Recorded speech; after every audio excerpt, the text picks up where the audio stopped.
영상 하단 더보기란 클릭하시면 간편하게 참여하실 수 있는 링크도 남겨놓을 거니까 이 링크 클릭하셔서 무료 정보방 입장하시기 바라겠습니다.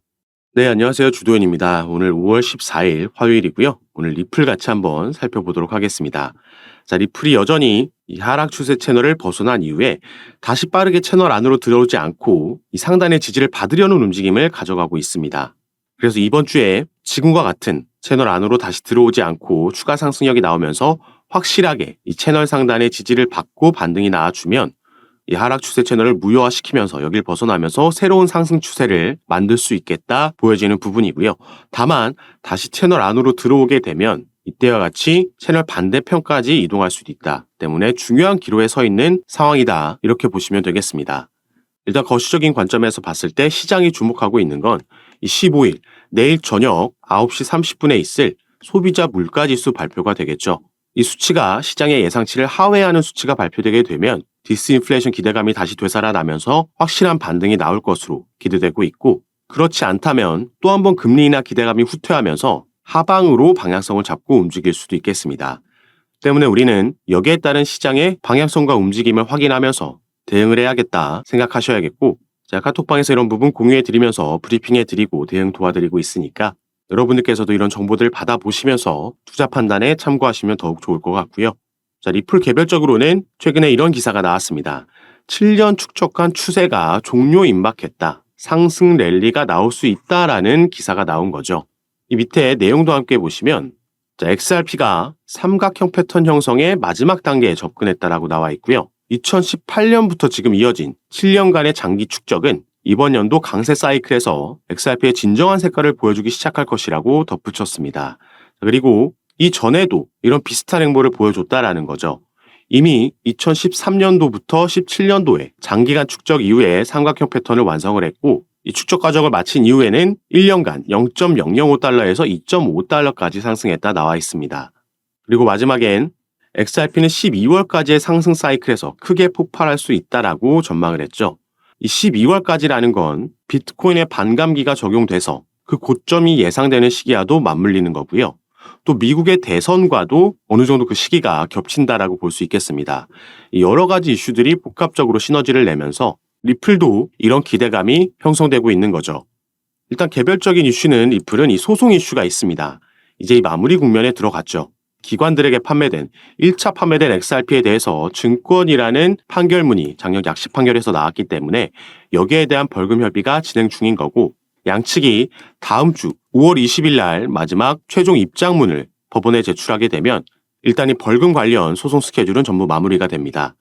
그러면 이제 판사의 판결문만을 기다리게 되는 거고요. 그 시점은 대략 여름 7월에서 9월 사이로 보여지고 있습니다. 그 전에 물론 6월 달에 리플의 스테이블 코인 관련해서 상세 내용이 공개될 예정이기 때문에 여기에 따라서 또 단기적인 기대감은 가져볼 수 있겠고, 또 한 가지 올해 하반기로 갈수록 시장이 상승력을 보여줄 때 우리가 기대해 볼 수 있는 추가 상승 재료도 여전히 리플은 가지고 있죠. 그래서 여기에 대해서도 말씀드리면서 설명을 해드릴 건데, 자, 리플은 올해 2월 달에 미국 내에서 다시 송금 사업을 재개하겠다라는 발표를 했고요. 그 후 일주일 만에 스탠다드 커스티디 앤 트러스트라는 미국 내에서 정부의 인가를 받은 암호화폐 수탁 업체를 인수했다라는 발표를 했습니다. 자, 리플은 2020년도 12월 달에 SEC에서 미국의 증권거래위원회에서 처음 리플의 소송을 제기하고 나서 미국 내 사업을 철수할 수밖에 없었고, 그래서 많은 거래소에서도 상장 폐지되는 악재가 잇따라 나왔습니다. 이 이후부터는 리플의 대부분의 수익은 미국 외에서 발생을 했었고, 그래서 비교적 최근까지도 리플이 본사를 유럽이나 두바이 쪽으로 옮길 수도 있다. 유럽의 영국이나 아일랜드에 이런 부분을 실제로 알아보고 있다라는 뉴스들도 나왔습니다. 그런데 2월 달 들어서면서 미국 내 사업을 재개하겠다라는 발표를 한 거고, 실제로 그런 움직임을 가져갔다라는 거죠. 자, 그러면은 리플이 왜 이 시점에서 어떤 걸 믿고 다시 미국으로 돌아와서 사업을 재개하려는 건지, 이 부분이 오늘 말씀드릴 중요 포인트가 되겠습니다. 자, 리플 관련해서 최근 이런 소식이 전해졌습니다.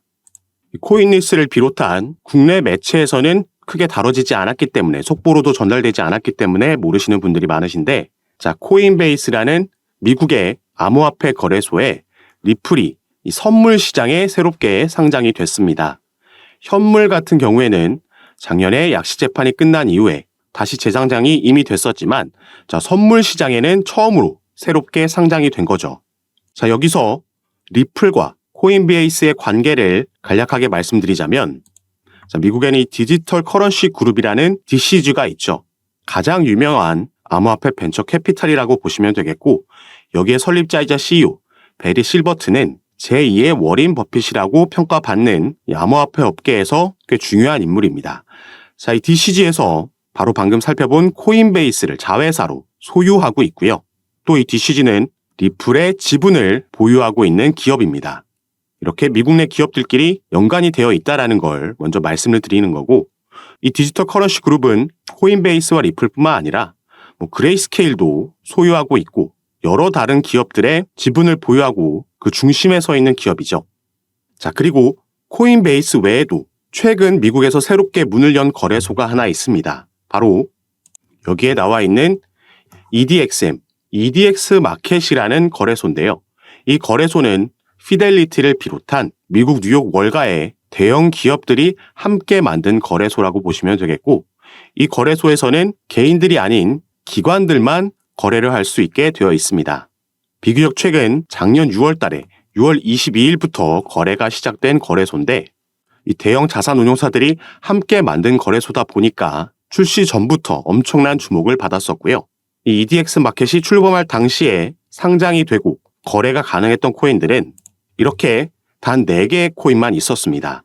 자, 비트코인, 이더리움, 라이트코인, 그리고 비트코인 캐시 이렇게 4개의 코인만 거래가 가능했었는데 자, 이 중 비트코인 캐시는 작년 11월 달에 상장 폐지가 됐죠. 그래서 당시에 떠돌던 루머가 바로 EDX 마켓에서 비트코인 캐시가 상장 폐지됨에 따라서 그 비어있는 자리에 리플이 추가될 수도 있다라는 루머가 돌고 있었습니다. 다만 이 부분은 실제로 진행되지는 않았고 당시에 그렇기 때문에 시간이 지남에 따라 조금 이 루머가 수그러든 모습을 보이고 있는데 자, 그런데 코인베이스에서 이 리플을 선물 시장에 신규 상장했다라고 조금 전에 말씀을 드렸죠. 이게 얼마 전인 2월 23일 날 이런 일이 있었던 거고요. 그래서 우리가 코인베이스의 홈페이지에 가서 이 선물 시장 쪽을 살펴보면 자, 이 영구 선물 시장 쪽에는 상장되어 있는 코인들이 많지 않고요. 그래서 밑에서 이 소개되어 있는 코인들을 보면 단 4개의 코인밖에 없습니다. 자, 이 코인들은 비트코인, 이더리움, 라이트코인, 그리고 최근 추가된 바로 리플의 XRP죠. 자, 위에 3개의 코인, 방금 우리가 살펴본 코인들이죠. 바로 이 EDX 마켓에 이제 비트코인 캐시가 상장 폐지되고 나서 남아있는 3개의 코인들입니다. 비트코인, 이더리움, 라이트코인. 지금 이런 연관성이 보이고 있는 거고요. 미국의 증권거래위원회 위원장 이 게리 갠슬러라는 인물도 작년에 이러한 발언을 했습니다. 자, 비트코인, 이더리움, 라이트코인, 비트코인 캐시는 증권 여부를 장담하기 어렵다. 이렇게 발언을 한 거죠. 자, 이 4개의 코인도 아까 우리가 살펴봤던 EDX 마켓이 출범할 당시에 상장되어 있던 그 4개의 코인들입니다. 그리고 현재는 우리가 살펴봤듯이 비트코인 캐시는 상장 폐지가 된 거고 바로 이 자리에 리플의 XRP가 상장될 수 있다라는 전망을 해보고 있는 거죠.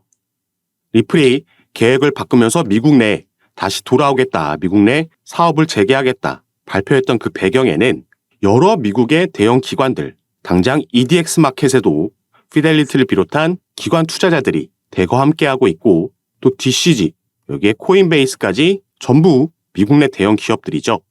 리플과 하나같이 연관성이 있는 기업들이고 그래서 우리가 기사나 속보에서 많이 찾아볼 수 있는 뉴스가 리플의 시세는 하락하고 있지만 이런 저점 때마다 고래들, 기관 투자자들은 매집한다라는 기사를 많이 볼 수 있었던 겁니다. 당연히 기관 투자자들은 이러한 주요 내용들이 오피셜하게 뉴스로 발표되기 전에 미리 그 소식을 알 수밖에 없겠죠.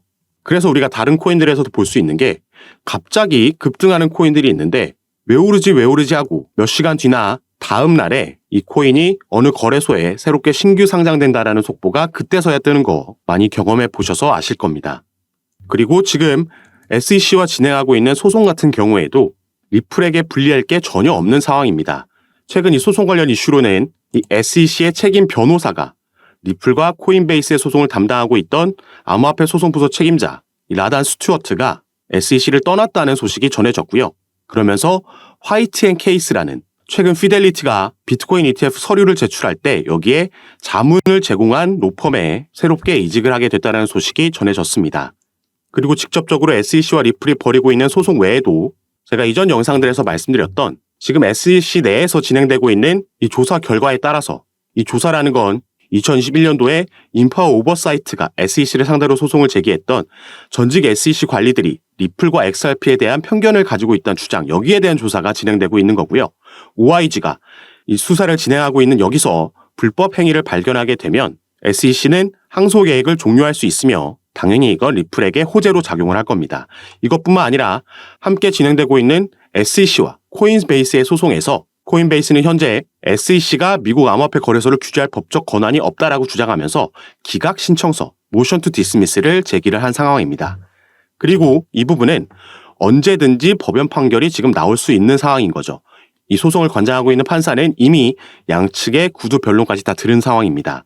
이 두 가지 변수 모두 리플에게 긍정적으로 작용할 수 있는 부분이고 또 올해는 미 대선까지 있기 때문에 이 이후에는 SEC 위원장 게리 갠슬러는 상당히 높은 확률로 교체될 가능성이 있다라고 보여주고 있죠.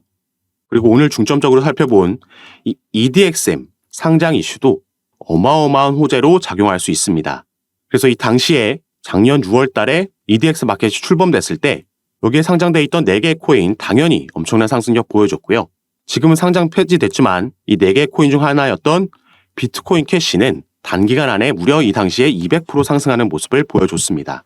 자, 리플이 만약에 여기에 상장되게 되면 당연히 비트코인 캐시보다 코인 시장에서는 시장의 주목을 많이 받고 상징적인 코인이기 때문에 지금은 우리가 상상도 할 수 없는 급등하는 모양새도 충분히 나올 수 있다 보여지는 부분이죠.